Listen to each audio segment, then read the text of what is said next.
Olá, eu queria partilhar hoje um assunto um bocadinho polémico e que tem muito a ver com as simbologias e particularmente com a interpretação que se faz e com as teorias de especulação que se fazem à volta das simbologias.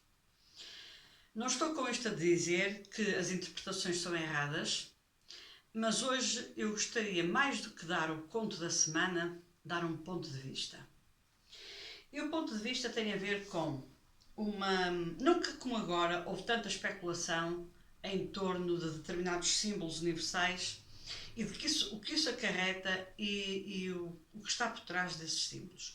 Eu penso que em 1789, ou pelo menos no que antecedeu 1789, também houve esta saga. Houve uma saga interminável de especulação e por isso tantas cabeças cortadas. O próprio Voltaire, Robespierre foram decapitados, na minha opinião, por teorias de conspiração. Ou seja, aquilo é isto, vamos lá em frente e temos que o achar satânico, aquilo é aquilo. E na própria Inquisição, o que é que foi senão uma saga interminável de teorias de conspiração? Toda a mulher que fizesse isto, toda a pessoa que fizesse aquilo, era uma bruxa, era isto, era aquilo, e então eram queimadas na fogueira. E a humanidade sempre se regeu muito por teorias de manada, de grupo. Há um que diz uma coisa e os outros vão atrás. Sem refletir, sem pensar, sem analisar, sem fazer a sua crítica analítica, olhar para as coisas com olhos de ver e realmente constatar se aquilo é efetivamente verdade ou não. E sem conhecimento. E era aqui que eu queria chegar. Conhecimento é realmente poder. E nós, quando não vamos fundo nas questões, nós, quando não vamos fundo na pesquisa das coisas, muitas vezes deixamos levar pelas teorias e pelas divagações dos outros. Uma das coisas que ultimamente, e quando a humanidade está numa crise qualquer, então aí as teorias de conspiração parecem cogumelos, elas saem por todo o lado.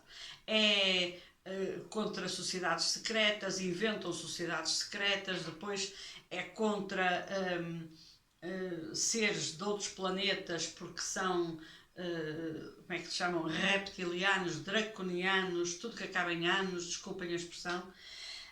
Mas alguém esteve em contacto com isso, quer dizer, alguém nos viu, falou com eles e perguntou se eles eram realmente mauzinhos ou não, ou seremos nós que, diante da nossa maldade ilimitada, achamos que os outros também são assim, à nossa imagem e semelhança. É preciso começarmos a ver as coisas com olhos de ver e não atribuirmos aos outros constantemente toda a maldade, porque a maldade tem de estar dentro de nós, os outros são apenas o nosso reflexo. É feito de espelho. E existe muita simbologia com serpentes. A serpente, inclusivamente o símbolo da medicina, o caduceu, o da medicina, o melhor da saúde, porque a farmácia também tem isso, etc., o que é o caduceu, o nome dele, são duas serpentes entrelaçadas num pau, numa haste, está-me a faltar agora a palavra, que tem sido alvo das mais variadíssimas interpretações e, sobretudo, das mais variadíssimas especulações. Basta ler a Bíblia judaica, ou seja, o Antigo Testamento, para perceber o que é o caduceu e como é que o caduceu se transformou no símbolo da cura. Tem a ver com o episódio de Moisés no deserto, que bateu com o seu cajado contra uma pedra e partiu a pedra, e não tinha sido essa a mensagem de Deus, e houve um ataque de víboras, e as víboras começaram a atacar o povo todo, e Moisés, desesperado, pede a Deus uma ajuda, no sentido de curar o povo, e Deus, isto tudo é em forma de arquétipos, porque as coisas não são assim tão lineares, mas pronto, é esta a história, mas isto tudo são arquétipos que têm de ser estudados e aprofundados. Mas enfim, vamos continuar com a fábula, com o conto. Deus terá dito a Moisés para derreter os metais que havia na tribo, em bronze, neste caso era bronze, penso eu, e que com isso formasse uma serpente, um cajado na forma de serpente, e cada pessoa que olhasse para essa serpente no bronze derretido teria a cura da picada da víbora. E ele assim fez, e assim conseguiu curar o povo, as 12 tribos de Israel, que estavam nesse momento em fase de transformação, nos famosos 40 anos de travessia do deserto, na famosa quarentena. Eis uma adoção de uma história bíblica para a vida prática, e então a serpente começa a ser usada como símbolo de cura. E diz um autor que eu considero sobre o assunto: a serpente da sabedoria, da energia, do movimento e da nossa divindade interna é a mesma em toda a parte do mundo. Aprendemos que está tudo relacionado com o processo interno de autoiluminação, conhecido na tradição hindu como Kundalini.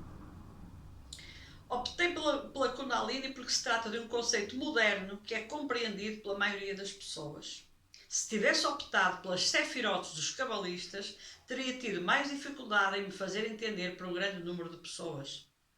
Se tivesse optado pela árvore sagrada mesopotâmica, teria tido de explicar uma série interminável de conceitos ligados ao sistema de crença arcaico que a rodeia. Já vimos que esta tradição da sabedoria serpentina, da serpente, se encontra fortemente implicada nas páginas da Bíblia e do Corão. E também que Buda atingiu a iluminação através dos mistérios simples e ocultos, totalmente toldados por uma linguagem caótica. Vimos igualmente que esta energia serpentina e dual se serve da árvore como metáfora para o seu aspecto ascendente. Esta árvore constitui ainda uma metáfora para designar a coluna vertebral do ser humano, permutando desse modo uma metáfora pela outra.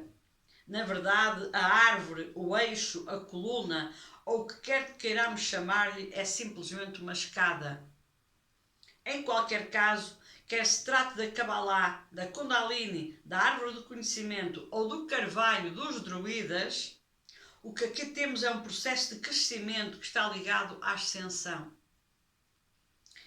É o eu interno, o que devemos fazer crescer e ascender em direção à luz do sol interno, para poder revelar a sua natureza real.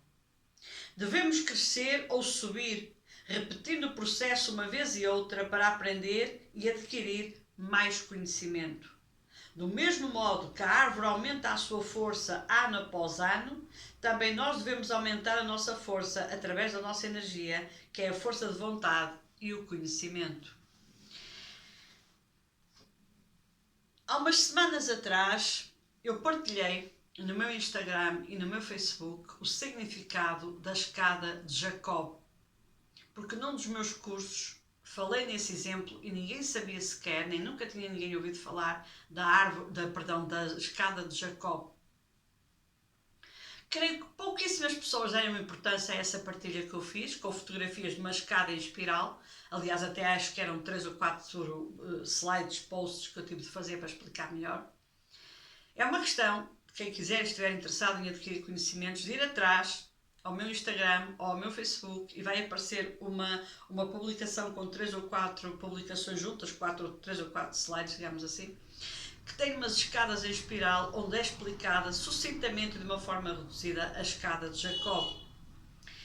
E nós temos todos realmente de subir esta escada de Jacob se queremos realmente atingir a iluminação, que muitas vezes é representada realmente por uma serpente em espiral, que muitas vezes é representada por uma árvore com uma serpente, por um caduceu com suas serpentes, por todos esses... Mas nós não podemos achar que essa serpente, essa simbologia serpentina, é usada pelos seres maléficos deste mundo, pelas sombras e pelos seres mais terríveis que estão a comandar o universo, e que esses seres fazem conexões espirituais com as serpentes. Quer dizer, eu não sei que conexão espiritual é que possam fazer com a serpente, porque é um animal como outro qualquer, podia ser com o hipopótamo, com uma girafa, ou com uma zebra, ou com o leão, mas não, é com a serpente. E eu pessoalmente que tenho pavor a serpentes, tenho pavor absoluto a cobras, mas respeito-as, aliás, porque até estão protegidas pela Convenção de Berna. Portanto, vamos adquirir conhecimento e com isso combater a nossa escuridão. E essa energia serpentina, pela nossa coluna acima, até chegar ao chakra cá de cima, para nós conseguirmos realmente ligar-nos ao cosmos, à sabedoria universal, é fundamental que ela seja ativada. A simbologia tem de ser interpretada e bem interpretada para não sermos vítimas de todas as especulações e teorias de conspiração que pululam por tudo que é internet e afins. Este é o meu ponto de vista. E assim começa mais uma rúbrica com os meus pontos de vista. E o teu qual é? É o repto que te lanço. Um grande abraço de luz e até à próxima partilha.